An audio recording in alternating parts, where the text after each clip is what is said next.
യേശുക്രിസ്തുവിന്റെ കഷ്ടാനുഭവത്തെയും ക്രൂശീകരണത്തെയും കുറിച്ച് 800 വർഷങ്ങൾക്ക് മുൻപ് പ്രവാചകനായ ഏശയ്യ നൽകിയ വചനങ്ങൾ ഈ നോമ്പുകാലത്ത് നമ്മുടെ ഹൃദയങ്ങളെ സ്പർശിക്കട്ടെ.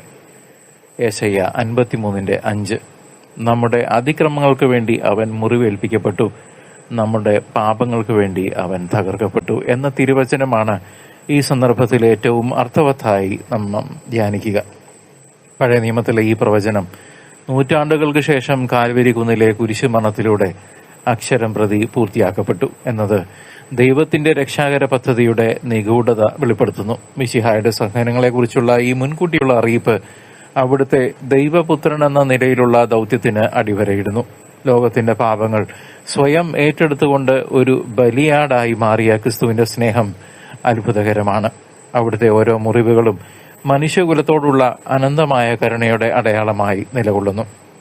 സഹനത്തിലൂടെ മാത്രമേ മഹത്വത്തിലേക്കും മരണത്തിലൂടെ മാത്രമേ നിത്യജീവനിലേക്കും പ്രവേശിക്കാൻ കഴിയൂ എന്ന് ക്രിസ്തു നമുക്ക് കാണിച്ചു തരുന്നു.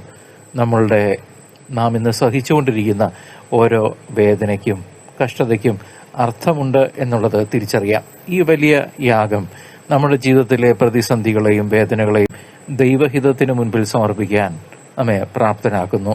കർത്താവിന്റെ യാഗം. സഭയുടെ പാരമ്പര്യത്തിൽ ഈ പ്രവചനം മിശിഹായുടെ പീഡാനുഭവങ്ങളെ ധ്യാനിക്കാനുള്ള ഏറ്റവും പ്രധാനപ്പെട്ട സ്രോതസ്സാണ്. കർത്താവിന്റെ സഹനം വെറുതെ ആയിരുന്നില്ലെന്നും അത് ലോകത്തിന്റെ വീണ്ടെടുപ്പിന് വേണ്ടിയായിരുന്നുവെന്നും നാം തിരിച്ചറിയണം. ഇന്ന് നമ്മുടെ ആധുനിക ജീവിതത്തിൽ ഏശയ്യായുടെ ഈ പ്രവചനവും ക്രിസ്തുവിന്റെ ക്രൂശീകരണവും വലിയ ആത്മീയ പ്രത്യാശയാണ് നൽകുക. നാം നേരിടുന്ന ഓരോ വേദനകളിലും ഒറ്റപ്പെടലുകളിലും ക്രൂശിതനായ ക്രിസ്തു നമ്മുടെ കൂടെയുണ്ടെന്ന് ഈ വചനം നമ്മെ ഓർമ്മിപ്പിക്കട്ടെ. പാപത്തിന്റെ അടിമത്തത്തിൽ നിന്ന് നമ്മെ മോചിപ്പിക്കാൻ ദൈവം തെരഞ്ഞെടുത്ത വഴി സ്വയം ശൂന്യവൽക്കരണത്തിൻ്റെതായിരുന്നു. അപരനു വേണ്ടി സ്വയം ബലിയാകാൻ തയ്യാറാകുന്ന ഒരു മനസ്സ് വളർത്തിയെടുക്കാനാണ് ഈ നോമ്പുകാലം നമ്മോട് ആവശ്യപ്പെടുന്നത്.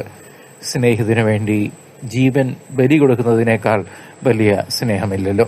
നമ്മുടെ ജീവിതത്തിലെ സഹനങ്ങളെ പരാതികളില്ലാതെ മുറുമുറുപ്പില്ലാതെ സ്വീകരിക്കാനും അവയെ മറ്റുള്ളവരുടെ നന്മയ്ക്കായി സൗഖ്യത്തിനായി കാഴ്ചവെക്കാനും ഈ തിരുവചനം നമ്മെ പ്രേരിപ്പിക്കട്ടെ. ക്രിസ്തുവിന്റെ മുറിവുകളിലൂടെ നമുക്ക് ലഭിച്ച സൗഖ്യം ശാരീരിക സൗഖ്യം മാത്രമല്ല, അത് ആത്മീയമായ ഒരു പൂർണ്ണത കൂടിയാണ്. ലൗകികമായ നേട്ടങ്ങളെക്കാൾ ആത്മീയമായ വിശുദ്ധിക്ക് മുൻഗണന നൽകാൻ ക്രൂശിതൻ നമ്മെ പഠിപ്പിക്കുന്നു. അവിടുത്തെ സ്നേഹം എല്ലാ കാലഘട്ടത്തിലെയും മനുഷ്യർക്ക് ഒരുപോലെ ലഭ്യമാണെന്ന് നാം വിശ്വസിക്കണം. വിദ്വേഷത്തിന് പകരം സ്നേഹവും പ്രതികാരത്തിന് പകരം ക്ഷമയും നൽകാനുള്ള കരുത്ത് കുരിശിൽ നിന്നാണ് നാം സ്വീകരിക്കേണ്ടത്.